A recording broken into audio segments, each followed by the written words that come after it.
ಈ ರೀಡಿಂಗ್ ನಿಮಗೆ ಅನ್ವಯಿಸಿದರೆ ಅಥವಾ ರೆಸೊನೇಟ್ ಆದರೆ ಮಾತ್ರ ತೊಗೊಳ್ಳಿ, ಇಲ್ಲಾಂದರೆ ಬಿಟ್ಬಿಡಿ. ಇದು ಒಂದು ಜನರಲ್ ರೀಡಿಂಗ್ ಮಾತ್ರ ಆಗಿರುತ್ತೆ. ಕಾರ್ಡ್ಸ್ನ ಶಫಲ್ ಮಾಡಿದಾಗ ನನಗೆ first card knight of cups ಬಂದಿದೆ. ನೈಟ್ ಆಫ್ ಕಪ್ಸ್ ಬಂದಿರೋದ್ರಿಂದ ನಿಮ್ಗೊಂದು ಅಂಜಿಕೆ ಇದೆ, ನಾನು ಯಾವತ್ತೂ ಖುಷಿಯಾಗಿರಲ್ಲ ಅನ್ನೋ ಭಯ ಅಥವಾ ಅಂಜಿಕೆ ಇದೆ ಅಂತ ಕಾರ್ಡ್ ಹೇಳುತ್ತೆ. ಸೊ ಅಪ್ ಆ್ಯಂಡ್ ಡೌನ್ಸ್ ಇದೆ, ತುಂಬ ಎತ್ತರಕ್ಕೆ ಹೋಗ್ತೀರಾ, ಕೆಳಗಡೆ ಬೀಳ್ತೀರಾ, ಕೆಳಗಡೆ ಬಿದ್ಮೇಲೆ ಮತ್ತೆ ಒಂದು ಲೈಫ್ ಆಸೆ ತೋರಿಸುತ್ತೆ, ತುಂಬ ಎತ್ತರಕ್ಕೆ ಹೋಗ್ತೀರಾ. ಫೀಲಿಂಗ್ ಎಮೋಷ್ನಲ್ ಅಂತ ಹೇಳುತ್ತೆ. ನೀವು ಅಥವಾ ನಿಮ್ಮ ಪಾರ್ಟ್ನರ್ ಇಬ್ಬರಲ್ಲಿ ಒಬ್ಬರು ಲೈಫಲ್ಲಿ ಕೂಡ ಇದಾಗ್ತಾ ಇರ್ಬೋದು. ಸೊ ಕಮ್ಯುನಿಕೇಷನ್ ನಡೀತಾ ಇದೆ. ಫಾಸ್ಟ್ ಪರ್ಸನ್ ಜೊತೆ ಆಲ್ರೆಡಿ ಬ್ರೇಕಪ್ ಆಗಿದೆ, ಮತ್ತೆ ಬಂದಿದ್ದಾರೆ, ಮತ್ತೆ ಕಮ್ಯುನಿಕೇಷನ್ಸ್ ಇದೆ, friends, family, kids. So health regimen ಇದೆ, ಏನೋ ಕಾಸ್ಮೆಟಿಕ್ ಸರ್ಜರಿನೋ, ಏನೋ ಸ್ಕಿನ್ ಪ್ರಾಬ್ಲಮ್ಸ್ ಇದೆ, ಪಿಂಪಲ್ಸ್ ಆಗ್ತಾ ಇದೆಯೋ, ಏನೋ ಒಂದು ಪ್ರಾಬ್ಲಮ್ಸ್ ಇದೆ. ಸೊ ಹೆಲ್ತ್ ಇಶ್ಯೂಸ್ನು ಅಂತ ಹೇಳ್ತೀನಿ ನಾನು. ಮೇ ಬಿ ಸ್ವಲ್ಪ ಚಾಲೆಂಜಿಂಗ್ ಟೈಮ್ ಅಂತ ಹೇಳ್ತೀನಿ. ನೈಟ್ ಆಫ್ ಕಪ್ಸ್ ಇದೆ, ಸೆಕೆಂಡ್ ಕಾರ್ಡ್ 2 ಆಫ್ ಸಾರ್ಡ್ಸ್ ಇದೆ ನನಗೆ. ಸೊ ಕ್ರಿಯೇಟಿವ್ಲಿ ಚೆನ್ನಾಗಿದೆ. ಏನಾದರೂ ಕೆಲಸದಲ್ಲಿ ಅಥವಾ ಕಾರ್ ಚೇಂಜ್ ಮಾಡಬೇಕು ಅಂತ ಅಂದ್ಕೊಂಡಿದ್ರೆ, ಸೊ ಮನೆ ತೊಗೊಳ್ಬೇಕು ಅಂತ ಅಂದ್ಕೊಂಡಿದ್ರು ಕೂಡ ಎಲ್ಲದಕ್ಕೂ ಸರಿಯಾಗಿದೆ. ಮೇ ಬಿ ಪಾರ್ಟ್ನರ್ಸ್ ಅಂತ ಹೇಳ್ತೀನಿ. ಯಂಗರ್ ವಾಟರ್ ಸೈನ್ ಜೊತೆ ನೀವು ಕನೆಕ್ಟ್ ಆಗಿರ್ಬೋದು, ಕಟಕ ಅಥವಾ ವೃಶ್ಚಿಕ ರಾಶಿಯವ್ರ ಜೊತೆ. ನಿಮ್ಮ ಫೀಲಿಂಗ್ಸ್ನ ಎಕ್ಸ್ಪ್ರೆಸ್ ಮಾಡ್ಕೊಳ್ಳಿ. ತುಂಬ ಫೀಲಿಂಗ್ಸ್ ಇದೆ, ಎಕ್ಸ್ಪ್ರೆಸ್ ಮಾಡ್ಕೊಳ್ಬೇಕು. ಭಯ ಅಥವಾ ಹಿಂಜರಿಕೆ ಇರ್ಬೋದು. 2 ಆಫ್ ಸಾರ್ಡ್ಸ್ ಇರೋದ್ರಿಂದ ತುಂಬ ದೂರದಲ್ಲಿರೋ ಪರ್ಸನು, ನೋ ಕಮ್ಯುನಿಕೇಷನ್ ಅಂತ ಹೇಳ್ತಾ ಇದೆ ಕಾರ್ಡು. ಸೊ ಫಾಸ್ಟ್ ಪರ್ಸನ್ ಇರ್ಬೋದು. ಅವರು ಫಾಸ್ಟಲ್ಲಿ ನಿಮ್ಮ ರಿಲೇಷನ್ಶಿಪ್ಪಲ್ಲಿದ್ದು ಬ್ರೇಕಪ್ ಆದಮೇಲೆ ಮತ್ತೆ ಇವಾಗ ಲೆಟ್ಸ್ ಬಿ ಫ್ರೆಂಡ್ಸ್ ಅಂತ ಅವ್ರ ಆಫರ್ನ ಇಟ್ಟಿರ್ಬೋದು, ಫ್ರೆಂಡ್ ಆಗಿರೋಣ ಅಂತ. ಥರ್ಡ್ ಕಾರ್ಡ್ ನನಗೆ ಪೇಜ್ ಆಫ್ ವಾಂಡ್ಸ್ ಬಂದಿದೆ. ಮೇ ಬಿ ನಿಮ್ಮನ್ನು ಯಾರಾದರೂ ತುಂಬ ಅಟ್ರಾಕ್ಟಿವ್ ಆಗಿದ್ದಾರಾ ಅಂತ ಸೆನ್ಸ್ ಮಾಡ್ತಾ ಇದ್ದೀರಾ, ನಿಮ್ಮನ್ನು ಗಮನಿಸ್ತಾ ಇದ್ದಾರೆ ಯಾರೋ, ಅಥವಾ ನೀವು ಆ ಥರ ಯಾರ ಕಡೆನೂ ಅಟ್ರ್ಯಾಕ್ಟ್ ಆಗ್ತಾ ಇದ್ದೀರಾ, ಕ್ರಶ್ ಆಗ್ತಾ ಇದೆ, ತುಂಬ ಆ ಥರ ಅನ್ನಿಸ್ತಾ ಇದೆ. ಯಾರೋ ಮೆಸ್ಪರೈಸಿಂಗ್ ಐಸ್ ಇದೆಯೋ, ಸೊ ನೋಡೋಕೆ ತುಂಬ ಚೆನ್ನಾಗಿದ್ದಾರೆ, ತುಂಬ ಲಾಂಗ್ ಹೇರ್ ಇದೆಯೋ, ತುಂಬ ಚೆನ್ನಾಗಿ ಕಾಣ್ತಾರೆ ಕೆಲವರಿಗೆ. ಫೋರ್ತ್ ಕಾರ್ಡ್ ನನಗೆ ಡೆತ್ ಕಾರ್ಡ್ ಬಂದಿದೆ. ಕೆಲವ್ರಿಗೆ ಡೆತ್ ಆಫ್ ಎನರ್ಜಿ ಅಂತ ಹೇಳ್ತೀನಿ. May be already fast person ಅಂತ ಹೇಳಿದೆ, ಸಪ್ರೇಷನ್ ಆಗಿದೆ, ಬ್ರೇಕಪ್ ಆಗಿದೆ. ಸೊ ಇವಾಗ ಶ್ಯಾಡೋ ಆಫ್ ರಿಲೇಷನ್ಶಿಪ್ ಅಂತ ಹೇಳ್ತೀವಿ. ಅವರು ಪದೇ ನಿಮ್ಮನ್ನು ಕಾಲ್ ಮಾಡೋದು, ಇರಿಟೇಟ್ ಮಾಡೋದು ಮಾಡ್ತಾ ಇದ್ದಾರೋ, ಪದೇ ಏನೋ ಇರಿಟೇಟಿಂಗ್ ಎನರ್ಜಿ ಅಂತ ನಿಮ್ಗೆ ಅನ್ನಿಸ್ತಾ ಇದೆ. ಸ್ಟಿಲ್ ಮೇ ಬಿ ಅವ್ರು ವೃಶ್ಚಿಕ ರಾಶಿಯವ್ರು ಇರ್ಬೋದು. ಎಕ್ಸ್ಕ್ಯೂಸಸ್ ಕೇಳ್ತಾ ಇದ್ದಾರೆ. ಅವರು ಮಾಡಿರೋ ತಪ್ಪಿಗೆಲ್ಲ ಏನೋ ಒಂದು ಎಕ್ಸ್ಕ್ಯೂಸಸ್ನ ಹೇಳ್ತಾ ಇದ್ದಾರೆ, ಯಾವುದೋ ಒಂದು ಕಾರಣನ ಕೊಡ್ತಾ ಇದ್ದಾರೆ, ಪ್ಯಾಚಪ್ ಆಗೋಣ ಅಂತ ಇದ್ದಾರೆ. ಬಟ್ ಫಿಫ್ತ್ ಕಾರ್ಡ್ ನನಗೆ 9 ಆಫ್ ಪೆಂಟಿಕಲ್ಸ್ ಬಂದಿದೆ. ಎನಿವೇಸ್ ನಿಮಗೆ ಸತ್ಯ ಅರ್ಥ ಆಗಿದೆ. ಮೇ ಬಿ ನಿಮ್ಮ ಸೊ ಮಿಥುನ್ ರಾಶಿಯವ್ರ ಜೊತೆ ಕನೆಕ್ಟ್ ಆಗಿದ್ರೆ, ಲೆಸ್ ಕೋಡಿಪೆಂಡೆನ್ಸಿ ಇದ್ದರೆ ಒಳ್ಳೆಯದು ಅಂತ. ನೀವು ನಿಮ್ಮ ಓನ್ ಲೈಫಲ್ಲಿ ಸೆಕ್ಯೂರ್ ಆಗಿ ಮೊದಲು ಅಂತ ಹೇಳುತ್ತೆ. ಮೇ ಬಿ ನೀವು ನಿಮ್ಮ ಕಾಲ ಮೇಲೆ ನಿಂತ್ಕೊಳ್ಳಿ ಅಂತ. ಅದಾದಮೇಲೆ ನೀವು ಕನೆಕ್ಟ್ ಆಗಿರೋ ವ್ಯಕ್ತಿಗೆ ನಿಮ್ಮ ಮೇಲೆ ರೆಸ್ಪೆಕ್ಟ್ ಬರ್ಬೋದು, ಗೌರವ ಬರ್ಬೋದು. ಸೊ ಮೇ ಬಿ ನೀವು 9 ಆಫ್ ಪೆಂಟಿಕಲ್ ಸಿಂಗಲ್ಸ್ ಎನರ್ಜಿ ಅಂತ ಹೇಳ್ತೀನಿ. ಸಿಂಗಲ್ ಆಗಿರೋಕೆ ನೀವು ಇಷ್ಟಪಡ್ತಿರೋ, ನೀವು ಕನೆಕ್ಟ್ ಆಗಿರೋ ಪಾರ್ಟ್ನರ್ ಇಷ್ಟಪಡ್ತಾರೋ ಗೊತ್ತಿಲ್ಲ, ಸುಮ್ಮನೆ ಬೀಯಿಂಗ್ ಅರೌಂಡ್ ಅಂತ ಎನರ್ಜಿ ಹೇಳುತ್ತೆ. ಸೊ ಫೀಲಿಂಗ್ ಗುಡ್ ಎನರ್ಜಿ ಇದೆ. ನೀವು ಇವಾಗ ಚೆನ್ನಾಗೇ ಇದ್ದೀರಾ, ನಿಮ್ಮ ಕೆಲಸದಲ್ಲಿ ಇದ್ದೀರಾ, ಅದರ್ ಪರ್ಸನ್ನು ಚೆನ್ನಾಗಿದ್ದಾರೆ. 6th ಕಾರ್ಡ್ ನನಗೆ ಮೂನ್ ಕಾರ್ಡ್ ಬಂದಿದೆ. May be dark side of ಕೆಲವ್ರಿಗೆ 2 ಮುಖ ಇರ್ತವೆ ಅಂತ ಹೇಳ್ತೀವಿ. ಮುಖವಾಡ ಹಾಕೊಂಡು ಬದುಕ್ತಾ ಇರ್ತಾರೆ, ಹಿಂದಿನ ಮುಖ ನಮಗೆ ಗೊತ್ತಿರಲ್ಲ. ಆ ಥರ ಇರೋ 2 ಮುಖ ಇರೋ ಪರ್ಸನ್ ಜೊತೆ ನೀವು ಕನೆಕ್ಟ್ ಆಗಿದ್ದೀರೋ, ಅಥವಾ ನಿಮಗೆ ಶ್ಯಾಡೋ ಸೈಡ್ ಇದೆಯೋ ಗೊತ್ತಿಲ್ಲ ನನಗೆ. ಅವ್ರ ಲೈಫಲ್ಲಿ ತುಂಬ ಜನ ಬಂದರು ಹೋದರು, ಅವರಿಗೆ ಸೀರಿಯಸ್ನೆಸ್ ಕಮ್ಮಿ. ಇನ್ನೂ ನೀವು ಒಬ್ಬರೇ ಇಲ್ಲ ಲೈಫಲ್ಲಿ, ಅವ್ರ ಲೈಫಲ್ಲಿ ಇನ್ನೂ ಒಬ್ಬರು ಕೂಡ ಇರಬಹುದು, ಕಟಕ ರಾಶಿಯವರು ಅಂತ ಕೂಡ ಕಾರ್ಡ್ ಹೇಳುತ್ತೆ. ಸೊ ಫ್ರೆಂಡ್ಸ್, ಇದು ಎಲ್ರಿಗೂ ಅಲ್ಲ, ಕೆಲವರಿಗೆ ಮಾತ್ರ. ಮೂನ್ ಕಾರ್ಡ್ ಕೂಡ ಸಪ್ರೇಷನ್ ಎನರ್ಜಿನ ರೀಪ್ರೆಸೆಂಟ್ ಮಾಡುತ್ತೆ. ಇದು ಕೂಡ ಬ್ರೇಕಪ್ನ ಹೇಳುತ್ತೆ. ಆಲ್ರೆಡಿ ನೀವು ಮದುವೆ ಆಗಿದ್ರೆ, ಮ್ಯಾರಿಡ್ ಇದ್ದರೂ ಕೂಡ ಡಿವೋರ್ಸ್ವರೆಗೂ ಹೋಗ್ಬೋದು. ತುಂಬ ಎಮೋಷ್ನಲ್ ಡ್ರೈನಿಂಗ್ ಎನರ್ಜಿ ಅಂತ ಹೇಳ್ತೀವಿ. ಕಣ್ಣಲ್ಲಿ ನೀರು ಹಾಕ್ಬೋದು, ಸ್ಯಾಡ್ನೆಸ್ಸು, ಡಿಪ್ರೆಷನ್ನು.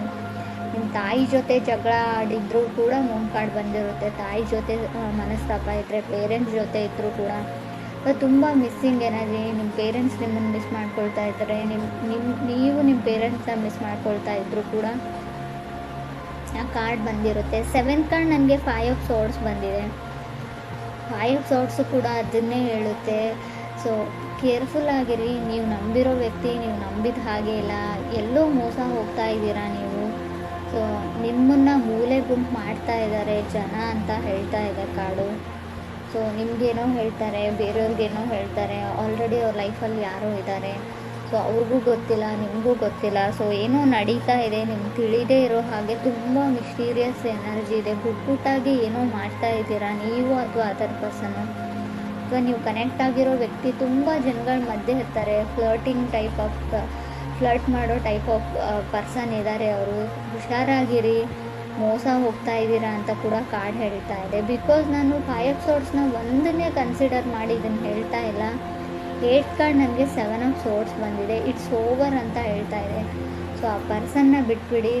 ನೀವೇನಾದರೂ ಯಾರಾದರೂ ಎಕ್ಸ್ ಬ್ಯಾಕ್ ಆಗ್ತಾರೆ, ಅವ್ರು ಸರಿ ಹೋಗ್ತಾರೆ ಅಂತ ಅಂದ್ಕೊಂಡಿದ್ರೆ ಅದನ್ನು ಮರ್ತುಬಿಡಿ. ಅದು ಮುಗ್ದೋಗಿದೆ.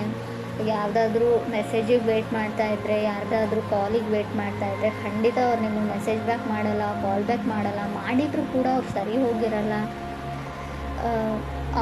ಅವ್ರ ಲೈಫ್ ಬಗ್ಗೆ ಅವರೇ ಕ್ಲಿಯರ್ ಇಲ್ಲ, ಅವ್ರ ಡಿಸಿಷನ್ ಬಗ್ಗೆ ಅವರೇ ಕ್ಲಿಯರ್ ಇಲ್ಲ. ಸೊ ಅಂಥ ವ್ಯಕ್ತಿನ ನೀವು ಹೇಗೆ ನಂಬ್ತೀರಾ ಅನ್ನೋದು ಕೂಡ ಇಲ್ಲಿ ಬಿಗ್ ಕ್ವಶನ್ ಆಗುತ್ತೆ.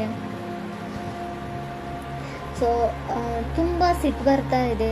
ಸೊ ಮೇ ಬಿ ನಿಮ್ಮ ಮೇಲೆ ಅವ್ರು ಕೋಪ ಮಾಡ್ಕೊಂಡಿದ್ದಾರೋ ಅಥವಾ ಅವ್ರ ಮೇಲೆ ನೀವು ಕೋಪ ಮಾಡ್ಕೊಂಡಿದ್ದಾರೋ. ತುಂಬ ಅಗ್ರೆಸಿವ್ ಎನರ್ಜಿ ಇದೆ ಅಂತ ಹೇಳ್ಬೋದು. ರೀಡಿಂಗಲ್ಲಿ 5 ಆಫ್ ಸೋರ್ಟ್ಸ್ ಮತ್ತು 7 ಆಫ್ ಸೋರ್ಟ್ಸ್ ಒಂದರಿಂದ ಒಂದು ಕಾರ್ಡ್ ಬಂದರೆ ತುಂಬ ಅಗ್ರೆಸಿವ್. ಮನೆಯವ್ರ ಮೇಲೆ ಕೋಪ ಮಾಡ್ಕೊಳ್ತಾ ಇದ್ದೀರೋ, ಕಲೀಗ್ ಮೇಲೆ ಕೋಪ ಮಾಡ್ಕೊಳ್ತಾ ಇದ್ದೀರೋ.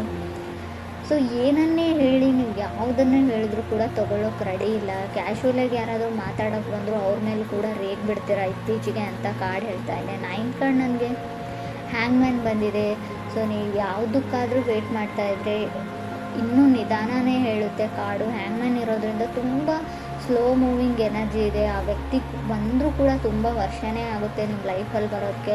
ಅಷ್ಟೊತ್ತಿಗೆ ನಿಮ್ಮ ಲೈಫ್ ತುಂಬ ಮುಂದೆ ಹೋಗಿರುತ್ತೆ, ನೀವು ಮೂವ್ ಆನ್ ಆಗಿರ್ತೀರ. 10th ಕಾರ್ಡ್ ನನಗೆ 6 ಆಫ್ ಸೋರ್ಟ್ಸ್ ಬಂದಿದೆ.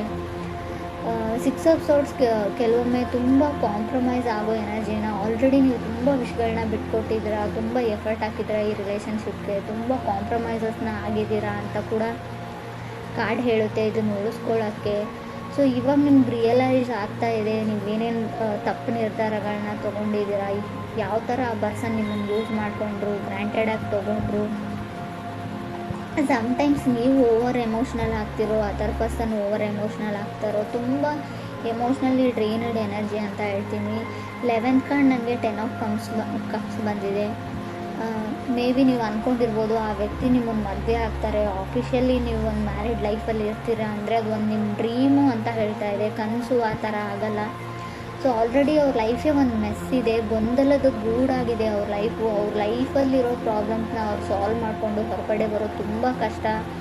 ಅಥವಾ ಇಲ್ಲಿ ನಾನು ಈ ಪ್ಲೇಸಲ್ಲಿ ನೀವಿದ್ರೆ ನಿಮ್ಮ ಲೈಫೇ ಗೊಂದಲ ಆಗಿರ್ಬೋದು, ಅಲ್ಲಿಂದ ಹೊರಗಡೆ ಬಂದು ಸೊ ಈ ರಿಸ್ಕ್ನ ನೀವು ತೊಗೊಳ್ಬೋದಾ ಅಂತ ಯೋಚನೆ ಮಾಡಿ. ನೀವು ನಂಬಿರೋ ವ್ಯಕ್ತಿ ನಿಮ್ಮ ನಂಬಿಕೆನ ಉಳಿಸ್ಕೊಳ್ತಾರ ಅನ್ನೋದು ಕೂಡ ತುಂಬ ಕಷ್ಟ. 12th ಕಾರ್ಡ್ ನನಗೆ ಏಸ್ ಆಫ್ ಪೆಂಟಿಕಲ್ಸ್ ಬಂದಿದೆ. ಸೊ ನಿಮ್ಗೆ ಯಾರಾದರೂ ಸಾರಿ ಕೇಳ್ಬೋದು, ಅಪಾಲಜಿ ಕೇಳ್ಬೋದು, ಅಥವಾ ನೀವು ಯಾರಿಗಾದ್ರೂ ಕೇಳ್ಬೋದು. But something better. ನೀವಿವಾಗ ಕನೆಕ್ಟ್ ಆಗಿರೋ ಪರ್ಸನ್ಗಿಂತ, ಕನೆಕ್ಟ್ ಆಗಬೇಕು ಅಂತ ಅಂದ್ಕೊಂಡಿರೋ ಪರ್ಸನ್ಗಿಂತ ಆಲ್ರೆಡಿ ಬ್ರೇಕಪ್ ಆಗಿದ್ದರೆ ಅವ್ರಿಗೋಸ್ಕರ ವೇಟ್ ಮಾಡ್ತಾಯಿದ್ರು, ಅವರೆಲ್ಲರಿಗೂ ಒಂದೇ ಮಾತು ಹೇಳ್ತೀನಿ, something better is waiting for you ಅಂತ. ಮುಂದೆ ಫ್ಯೂಚರಲ್ಲಿ ನಿಮಗೆ ಒಳ್ಳೆಯದೇನೋ ಕಾದಿದೆ, ಹೊಸ ವ್ಯಕ್ತಿ ಕಾದಿದ್ದಾರೆ ಅಂತ ಹೇಳ್ಬೋದು ನಾನು. 12th ಕಾರ್ಡ್ ನನಗೆ ಸ್ಟಾರ್ ಕಾರ್ಡ್ ಬಂದಿದೆ. ಸ್ಟಾರ್ ಕಾರ್ಡ್ ಕೂಡ ಅದನ್ನೇ ಹೇಳ್ತಾ ಇದೆ, ಟ್ರೈನ್ ಟು ಮೂವ್ ಆನ್. ಆ ವ್ಯಕ್ತಿನ ಬಿಡಿ, ಆ ಸಿಚುವೇಶನ್ನ ಬಿಡಿ, ಆ ಪರ್ಸನ್ನ ಬಿಡಿ. So get your wish granted ಅಂತ ಹೇಳ್ತಾ ಇದೆ. ಗೆಟ್ಟಿಂಗ್ ಯುವರ್ ವಿಶ್ ಗ್ರ್ಯಾಂಟೆಡ್ ಅಂತ ಹೇಳ್ತೀನಿ ಇದನ್ನು ನಾನು ಸರಿಯಾಗಿ ಹೇಳೋದಾದರೆ.